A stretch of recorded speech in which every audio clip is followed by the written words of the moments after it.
Señoras y señores, gracias por estar en la hora con Gregory. Hablar de turismo en República Dominicana es interesante. Normalmente nos emocionamos porque República Dominicana, a pesar de que geográficamente somos pequeños, en turismo somos atracción mundial, se puede decir. Y para tocar el tema, por supuesto, hay que estar bien edificado. Recibir a Juan Yadó para hablar de turismo es verdaderamente una gran satisfacción. Bienvenido a la hora con Gregory. Gracias por la invitación. Mire, terminando el año, causó revuelo una información, revuelo en el mejor sentido de la palabra, de que recibimos 10 millones de visitantes. Extrañamente, y cosas de la vida, algunos periódicos titularon turista. No quiero mencionar nombres, por supuesto, porque quizás es un gazapo, o no sé cómo calificarlo, pero ciertamente recibir 10 millones de visitantes se puede indicar que es una gran cantidad de personas que llegan al país. Don Juan, esa cantidad ligada a la cantidad de turistas que 2023 nos trajo a República Dominicana, ¿qué importancia, qué significado, qué lectura usted le da? Bueno, el evento que fue reseñado por la prensa de recibir la turista número 10 millones en el aeropuerto de Punta Cana, a mí me causa júbilo y al mismo tiempo tristeza. Júbilo porque evidencia, sin lugar a dudas, el hecho de que el flujo de visitantes al país está en su mejor momento, de eso no hay duda.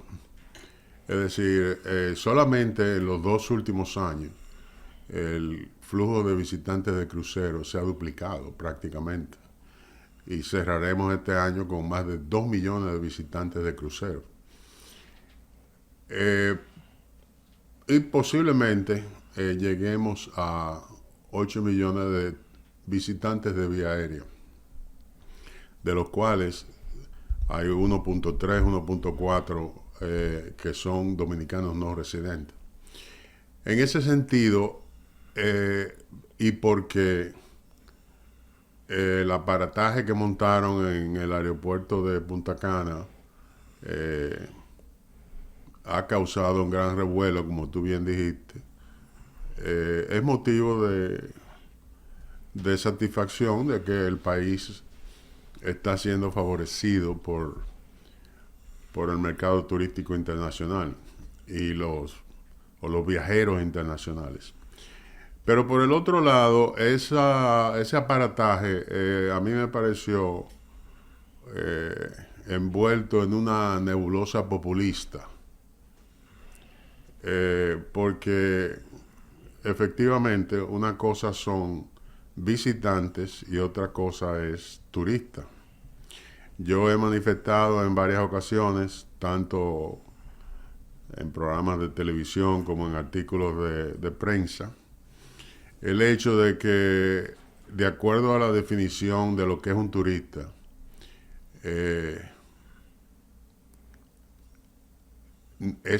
decir que llegamos a la meta de los 10 millones de turistas no es cierto, no es una afirmación correcta.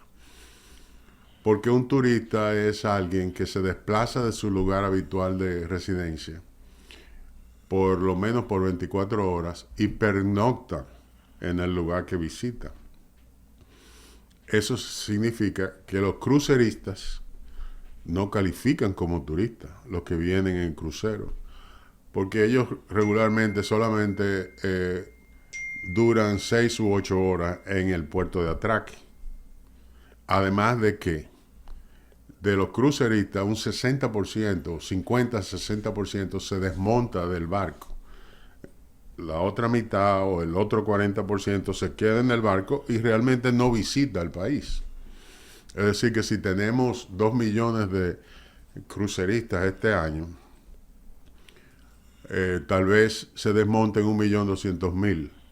Y eso tú podrías alegar que visitaron al país, aunque se queden en el área restricta del puerto de atraque. Por unas horas. Por unas horas, 6 horas, a lo sumo 8 horas.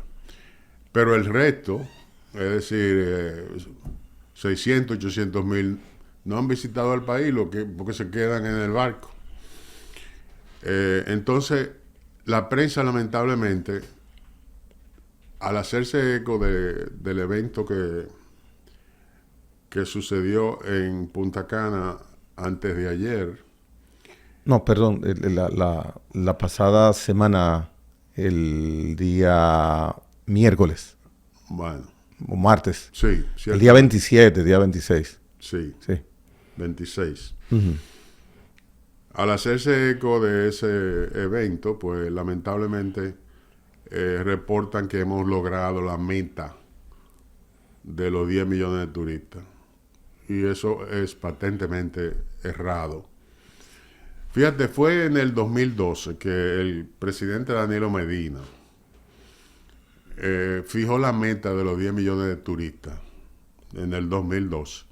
Y cuando él tomó posesión de su gobierno, él pronosticó que esa meta se alcanzaría para el 2030. Estamos en el 2023, 24. De turistas, estrictamente turistas. Turistas llegados por vía aérea. Por vía aérea. Y ha sido apenas en los últimos 6 meses que se ha comenzado a mezclar una cosa con la otra. Es decir, por una declaración bastante desafortunada que dio el gobernador del Banco Central, que habló de que el país recibiría los 10 millones de turistas, se comenzó a contar los cruceristas como turistas, lo cual es incorrecto. Por eso te digo que es una nebulosa populista como para proyectar la imagen de que las autoridades han hecho un trabajo extraordinario para lograr eso. Eso no es así también. Es decir, el país lo que está es beneficiándose de que la pandemia del COVID ya pasó y la demanda contenida que había por los viajes vacacionales y de otro tipo se está volcando en el mercado turístico internacional. Aquí están viniendo números récords de visitantes, turistas y cruceristas, por eso, porque ya no hay restricciones de viaje, pero no porque hayan hecho la gran hazaña de lograr eso. Eso quería básicamente en algún momento preguntarle estrictamente, o sea, ¿cuál es la magia que tenemos para captar de un momento a otro en el tiempo un incremento, si no exponencial, sí cuantitativo, muy superior, que se va superando año por año? Tenemos mejores precios, la estrategia a utilizar para atraer los turistas es muy eficiente, tenemos algo único en República Dominicana. ¿Por qué nosotros?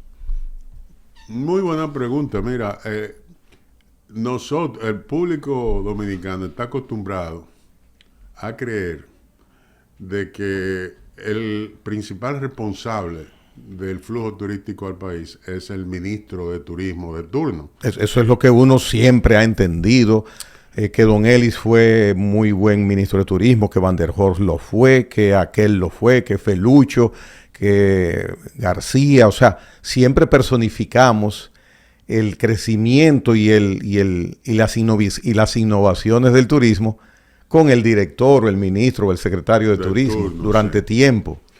Sí, pero también, vuelvo y te repito, eso es una percepción errada. Porque si bien es cierto que en los albores del desarrollo de nuestra industria turística, el rol del funcionario era crucial y el rol del Estado también era muy importante porque el Estado hacía las mayores inversiones en promoción turística internacional. Pero ya de eso hace demasiado tiempo y eso es incorrecto. El grueso de la promoción lo hacen las cadenas internacionales que tienen sus inversiones aquí. Ellas necesitan rentabilizar sus inversiones y en consecuencia son las que mercadean su producto y mercadean al país. Yo diría que la importancia de la promoción estatal es marginal, es mínimo. Si La usted, importancia. si usted fuera, don Juan Yadó, un directivo de una cadena internacional hotelera de manejo de turistas, como lo indica, ¿por qué usted tomaría la decisión de enviar un turista a República Dominicana? La parte económica, o sea, ¿qué lo motivaría a usted? Bueno, las encuestas que se hacen cada 3 meses a los turistas, se les pregunta, que hace el Banco Central, que cuáles fueron los motivos de su visita. Regularmente el clima y las playas son las razones principales que motivan la visita de turistas extranjeros al país. Ese no es el caso de los cruceristas, porque los cruceristas no vienen a las playas. En este año posiblemente cerremos con más de 2 millones de cruceristas que llegaron que atracaron en puertos del país. Pero de esos 2 millones, los únicos que una proporción mínima de los que atracan en la Romana usan la playa de la isla Catalina. En consecuencia, esos motivos de viaje para los cruceristas no aplican. Aplican para los que vienen por vía aérea porque vienen a vacacionar. Y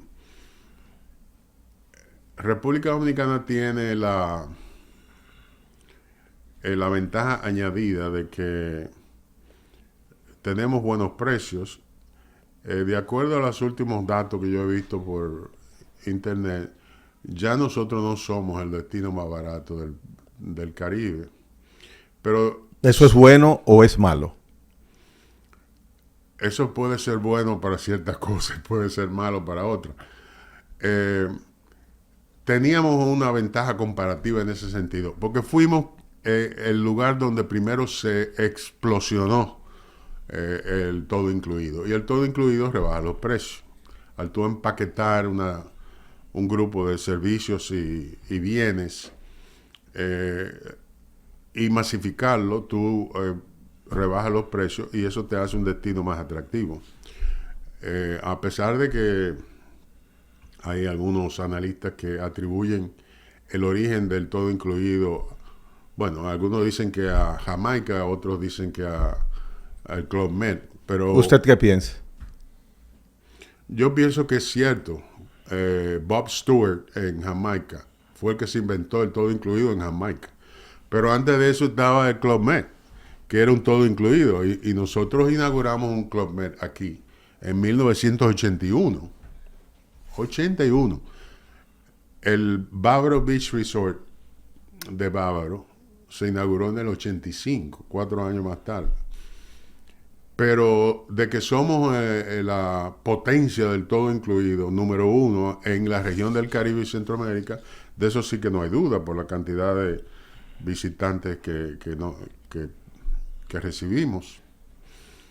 El presidente del Grupo Punta Cana dijo en unas declaraciones de prensa que por Punta Cana llegaron 18,000 turistas el sábado anterior, un solo día, y que su aeropuerto estaba recibiendo más de 600 vuelos semanales, que habían llegado a 656 vuelos en una sola semana, es decir, casi 100 vuelos en promedio al día. De manera que estamos bien posicionados en el mercado, como destino de todo incluido y destino de masas. Seguimos siendo un destino de masas. Y al ser un destino tan amplio de personas que vienen, miles y miles y miles y decenas de miles de personas, ¿tenemos buena calidad de servicio para el turista? ¿Podemos mantener eso si es que la tenemos? La tenemos, te voy a decir, por 2 razones. Una, porque las encuestas indican que el nivel de satisfacción de los visitantes, particularmente de los turistas que vienen por vía aérea, es muy alto. Más del 95% dice sentirse satisfecho con lo que recibió durante su estadía. Pero la calidad realmente lo determina el hecho de que el turístico es un mercado globalizado. ¿Qué significa eso? Eso significa que los estándares de operación tienen que competir a nivel mundial. Ya. Es decir, estas cadenas, por ejemplo, para lograr que un obrero de construcción de Múnich escoja República Dominicana versus Tailandia para unas vacaciones de playa, por ejemplo. Los hoteles que están ubicados aquí tienen que competir con Tailandia. Los estándares de operación tienen que ser de clase mundial, como dicen los economistas. En consecuencia, nosotros somos bastante bien competitivos. Además de que casi un 70% de las habitaciones hoteleras dirigidas al mercado turístico internacional pertenecen a cadenas multinacionales que tienen estándares de clase mundial. Por ejemplo, Meliá es una cadena que tiene más de 400 hoteles. Es la cadena hotelera española más grande. Solamente en Cuba maneja 32 hoteles, de los cuales solamente hay 4 que son propiedad de Meliá. Los otros son propiedad del Estado cubano y son gerenciados por Meliá. Pero esas cadenas, para mantenerse competitivas, tienen que tener clase mundial en sus estándares de operación. Ya. Cuando República Dominicana abre formalmente relaciones con China, muchos pudimos pensar, wow, pero solamente que venga la más mínima proporción de los turistas que salen de esa nación, que ya es la segunda, ya la India está por unos cuantos indios más poblado que China, vamos a tener muchos visitantes chinos. A un chino le interesa venir a República Dominicana a vacacionar. Mira, los chinos vendrán. De hecho, nosotros tenemos ya inversión china en el sector turístico, porque el Fosun Group, que es un conglomerado chino, compró la cadena de Club Med, que a nivel mundial son más de 100 y tantos hoteles Club Med. Aquí hay 2, uno en Punta Cana, que es el original, inaugurado en 1981, y el otro que está funcionando en Miche. Son 2 Club Med que pertenecen a una empresa china. Es decir, que hay inversión china en turismo aquí ya. La venida de los chinos para acá se va a dilatar un poco, pero eso es inexorable porque los aviones que se están diseñando para las largas travesías harán posible que vengan muchos chinos aquí también. Hace unos años, como 4 años más o menos, se comenzaron vuelos a La Habana, por ejemplo, desde Beijing, con una parada en Toronto. Esos vuelos se hacían 2 veces por semana. Es decir, que estaban viniendo turistas chinos al Caribe, pero a Cuba. Desafortunadamente, la pandemia dio al traste con eso. No tengo información de si han reanudado esos vuelos, pero lo dudo. Cuba está haciendo ingentes esfuerzos por recuperar el flujo de visitantes y está remontando la corriente con gran dificultad porque la administración Trump eliminó una serie de facilidades que el gobierno del presidente Obama había abierto para la visita a Cuba de los norteamericanos. Es decir, que Cuba este año no llega a los 4 millones de visitantes o de turistas. Pero el diseño de nuevos aviones que podrán recorrer unas largas distancias, tal vez de Beijing aquí deben haber 18 horas de vuelo si tú no te paras. Yo lo he visto en la prensa de Estados Unidos, los diseños que se están probando, lo cual hará posible que aquí vengan chinos en grandes cantidades. China tiene, por supuesto, como nación, el principal o tenía antes de la pandemia, habían en el 2019 135 millones de chinos que salieron de China a hacer turismo. Europa normalmente. Europa capta la gran porción, pero también ellos van mucho a las playas de Tailandia y de Vietnam y de Australia. Pero eso fue antes de la pandemia. Los turistas chinos les gusta ir de compras y tirar muchas fotos. Europa es muy bueno para eso. Ellos tienen dinero. Los que salen. Hay una clase de casi 400 millones de chinos que es clase media a nivel de los estándares de Estados Unidos y de Europa. 400 millones de 1.400 millones todavía es menos de una tercera parte. Sí, pero son muchos chinos. Son muchos por todos lados. Mire, don Juan, en la última semana de 2023 estuvo por acá de visita su amigo José Alfredo Guerrero. Hablando, por supuesto, de economía, como hoy día usted conversa sobre turismo, parte importante de nuestra economía. En un tema que tocábamos, se refería José Alfredo a lo que tiene que ver con las exenciones, la necesidad de un sinnúmero de exenciones, su revisión procedente, que procede, igual que algunos subsidios. En la parte del turismo, donde hay exenciones, arriba, abajo, por todos los lados, ¿usted tiene alguna opinión? ¿Puede a través del tiempo ya algún tipo de exención de este sector tener que actualizarse? Sí, yo tengo una opinión y muy bien definida. Y ya la he expresado públicamente en varias ocasiones. Yo pienso que es tiempo de eliminar esas exenciones para el sector turístico, porque esas exenciones... Cuando usted se refiere a esas, ¿se refiere a todas? Porque ha dicho esas, o sea... Bueno, la que proveen las leyes de incentivo turístico, que iniciaron con la ley 153 de 1971, y últimamente hubo una la ley 195 de hace 5 o 6 años, que extendió el plazo de las exenciones.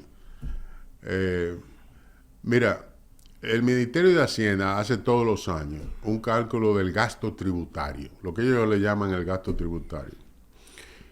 En el reporte del gasto tributario del año antepasado, el Ministerio de Hacienda calculó que lo que le cuesta al Estado Dominicano las exenciones que provee para el sector turístico son unos 7.600 millones de pesos, que son 130 millones de dólares al año. Realmente no es tan abrumador el costo de las exenciones, pero lo importante es que esas exenciones se proveen para las llamadas industrias nacientes. Es decir, el Estado quiere ayudar a que una industria se desarrolle, y una de las maneras de hacerlo es eximiéndolo del pago de las cargas impositivas.